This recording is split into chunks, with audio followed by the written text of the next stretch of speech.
Глава 131. Повелитель ветров как-то говорил принцу, что этот человек должно быть Инь-Юй. Ведь низвергнутых в последние годы небожителей легко пересчитать по пальцам. Селянь спросил, как я могу называть ваше превосходительство. Посланник в маске ответил, я лишь недостойный без имени и не заслуживаю такой чести. Переступив порог красильной мастерской, Селянь невольно остолбенел. На деревянных решетках висела самая разнообразная одежда, свадебные наряды, халаты чиновников, тонкие девичьи платья, черные парадные одеяния, детские одежки. Даже несколько простых и грубых холщовых рубах в пятнах крови, как будто кто-то больше всего на свете опасался, что никто не заподозрит здесь ничего странного. Слой за слоем, окруженные зловещей инскойцей и тяжелой темной энергией, будто друг за другом в ряд стоят живые мертвецы. Даже если среди них нет божества парчевых одежд, наверняка не найти здесь и ничего хорошего. С высоких деревянных конструкций свисали длинные отрезы ткани разных цветов. Какие-то белые, какие-то крашеные. Но явно уже давно никто сюда не наведывался. Цуань Ичжэнь уселся на корточки на краю черного как смоль красильного чана и принялся внимательно изучать странную жидкость необычного цвета, источающую незнакомый запах. Селянь даже забеспокоился, что в следующий миг он обмакнет в нее палец и оближет, поэтому стянул Цуань Ичжэня на пол. Во дворе также обнаружилась толпа нечисти, связанная железной цепью. Демоны сидели на корточках, закрывая головы руками. Принц поинтересовался, а это, посланник в маске ответил, здесь все демоны, которые продавали в призрачном городе божество парчевых одежд, а также пытались применять его в различных местах. Всего обнаружено 98 экземпляров. Целых 98, причем все отловлены в крайне короткий срок. Селянь слегка изменился в лице. Посланник добавил, если будут замечены еще необычные случаи, их также в скорейшем порядке изловят и доставят вашему высочеству. Тут уж Селянь не выдержал, не нужно. Прошу, передайте Сань. Градоначальнику Хуа, правда, не стоит так утруждаться. Я сам могу справиться с этим. Результат будет тот же, просто придется потратить больше времени и сил. Но все же Селянь являлся чиновником на посту верхних небес, и пусть ему почти никто не поклонялся, служебные поручения, которых было не так много, он выполнял добросовестно. В ответ прозвучало, разумеется, градоначальник понимает, что ваше высочество способны легко справиться с поручением. Но именно поэтому он не хотел бы, чтобы вы тратили силы на дело, которое под силу любому. Время вашего высочества следует выделить на более важные задачи. Немного поразмыслив, Селянь все-таки спросил, скажите, пожалуйста, сейчас ваш градоначальник, Лан Ин то и дело прохаживался мимо Селяня с невозмутимым видом. Посланник ответил, сейчас градоначальник очень занят. Селянь поспешно произнес, ох. Что ж, прекрасно. Надеюсь, что у него все складывается как нельзя лучше. Как нельзя лучше. Они опросили всех пленных демонов по одному, и каждый утверждал, что купил товар у таинственного торговца в маске. Не похоже, чтобы они лгали, но ведь в таком месте, как призрачный город, за день можно встретить несколько сотен, а то и больше таинственных торговцев в масках, не выспросив ничего дельного. Посланник дернул за цепь и попрощался с принцем, уводя причитающих демонов за собой. Оставил он лишь 98 демонических одежд. Селяню казалось, что даже во время сбора рухляди ему не случалось подбирать так много одежды.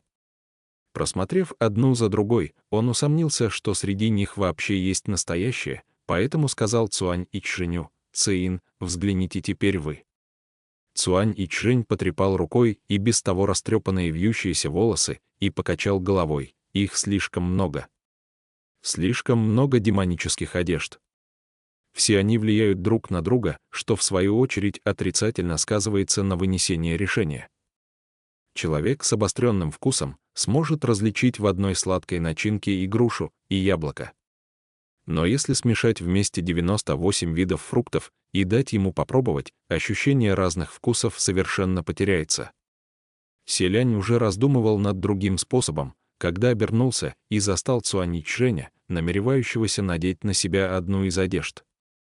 Принц поспешно остановил его и повесил одеяние обратно.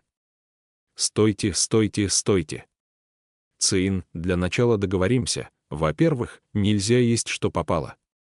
Во-вторых, нельзя надевать на себя, что попало. Это очень опасно». Цуань Ичжэнь указал принцу за спину, а так можно. Селянь вдруг почувствовал запах гари. Затем обернулся в указанном направлении и увидел, что Лан Ин уже достал в каком-то углу сухую ветку и поджег, а теперь невозмутимо и с явной сноровкой поднес к полам одного из демонических одеяний. «Селянь, и огнем тоже играть не надо». Кажется, Лан Ин причинил одеянию боль, полы завернулись наверх, ткань в ужасе смялась, пытаясь укрыться от огня, будто перед ними была не одежда, а живая извивающаяся рыба вьюн. От такого зрелища ее даже становилось немного жалко. Однако, несмотря на запах гари, на ткани не появилось подпалин. Как видно, инская ци демонического одеяния так сильно впиталась в ткань, что наделила ее защитой от пламени. Лан Ин услышал слова селяня о том, что не надо играть с огнем, сразу выбросил ветку и затоптал огонь ногой, приняв послушный вид. Селянь, не зная, плакать или смеяться, подошел к нему. «Что с тобой сегодня?» И вдруг выражение лица принца застыло. Потому что он увидел неподалеку впереди подвешенную на высокой деревянной раме длинную ткань белого цвета, колышущуюся на ветру. И на ткани проявился темный человеческий силуэт, который медленно перемещался. У силуэта не было головы. Селянь притянул Лан Ина к себе за спину и сразу нанес удар мечом. Берегитесь, одним ударом принц разрубил белую ткань вместе с силуэтом напополам, но за ней не оказалось никого, безголовая тень исчезла без следа. Селянь еще не успел подойти ближе и все осмотреть, как почувствовал холодок за спиной. Принц резко обернулся, его зрачки сузились. За ним стояла одетая в роскошное платье женщина, которая незаметно возникла позади, не издав ни звука. Нет. То была не женщина, а только одежда, и только что принц разрубил на две части также одежду, которая упала на пол, накрытая белым полотном. Кругом замелькали неясные человеческие силуэты, покачиваясь, они стали окружать троицу. Выходит, все демонические одеяния, что висели во дворе, в прихожей и в самой мастерской, в какой-то момент покинули свои вешалки. Селянь озадаченно вопросил: только что все послушно висели, что же вдруг заставило их заволноваться? Рядом послышался тихий голос: «Тысячи демонов теряют покой». Селянь обернулся и понял, что говорил Лан Ин. Юноша не выказывал ни тени беспокойства, только чуть вздулись синие вены на тыльной стороне бледной ладони. Очевидно, он тоже попал под влияние. Новая волна беспокойства среди демонов. Чем ближе ко дню открытия горы Тунлу, тем громче звучало напоминание об этом всем демонам. Первым делом Селянь подумал, что сейчас с Сань Ланом. Но ситуация сложилась так, что времени на размышления у принца не осталось. Покуда Селянь растерялся, более 20 демонических одеяний подобрались уже совсем близко. Цуань Ичжэнь без раздумий замахнулся кулаком. Если бы удар пришелся в стену или пол, наверняка все вокруг содрогнулось бы, земля пошла бы трещинами. Но, как назло, удар силой в 1000 циней был направлен на одеяние. Если подумать, даже в игре камень, ножницы, ткань обнимает камень. И летящая, мягко струящаяся материя прекрасно противостояла удару кулака. Какой бы силой ни обладал кулак, полотно мягко оборачивалось вокруг него, ни о каких повреждениях не могло быть и речи. Оставалось только Селяню вскинуть меч и вступить в бой. Но демонические одежды очень легко уклонялись от атак, раз, и они отлетали на 4-5 чжанов, будто совсем ничего не весили. Также они почти не издавали звуков, поэтому услышать их и предотвратить внезапное нападение намного сложнее, чем в схватке с человеком. Обыкновенно люди выбирают одежду, но сейчас одежда выбирала людей, каждая из 98 одеяний вне себя от нетерпения искала подходящее тело понравившегося человека. Среди людей более всего любят выбирать наряды женщины, среди платьев же более всего привередливы женские. Несколько десятков разнообразных по цвету и фасону женских платьев так липли к Селяню, не удавалось отогнать их даже мечом.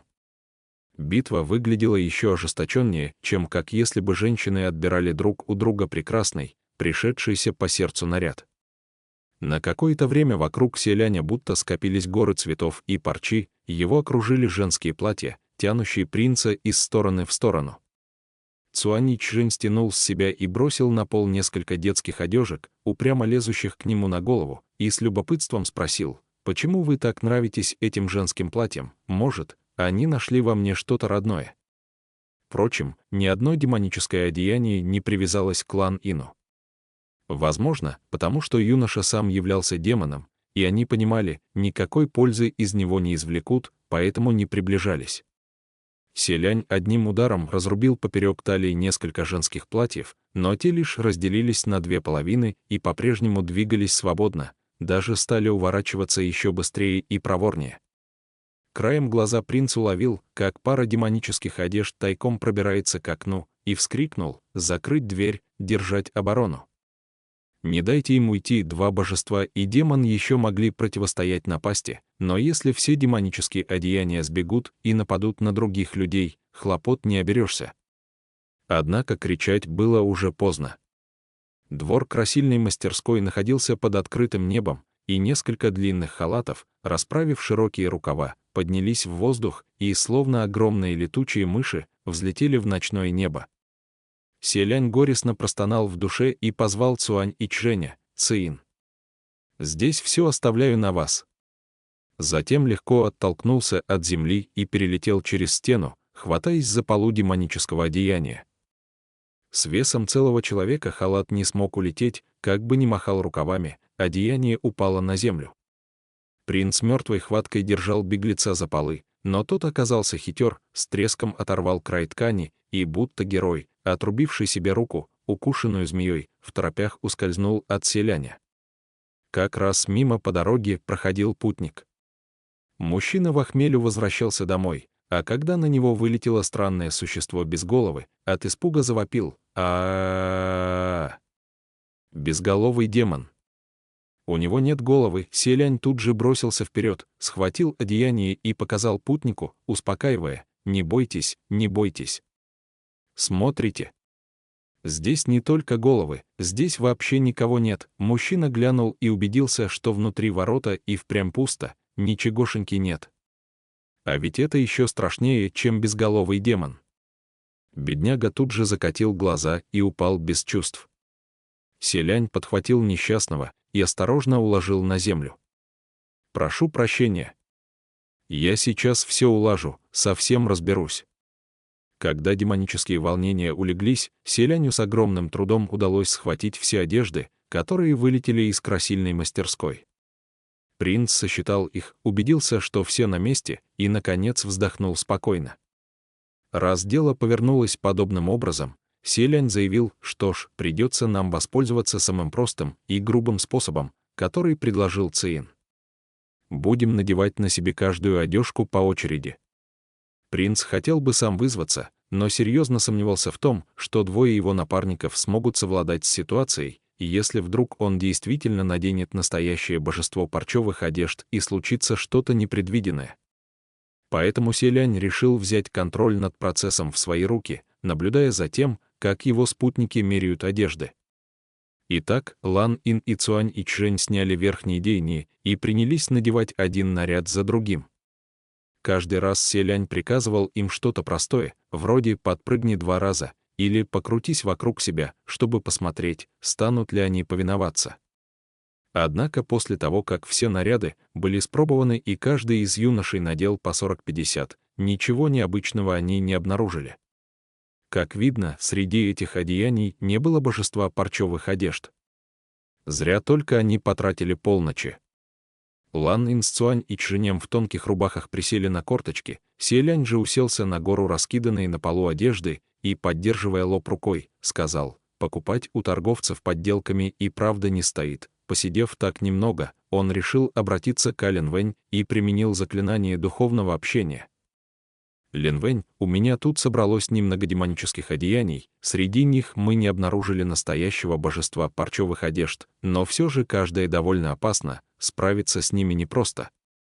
Не можешь ли послать кого-нибудь, чтобы забрали их? Лин Вэнь ответила: хорошо, я сейчас же все организую.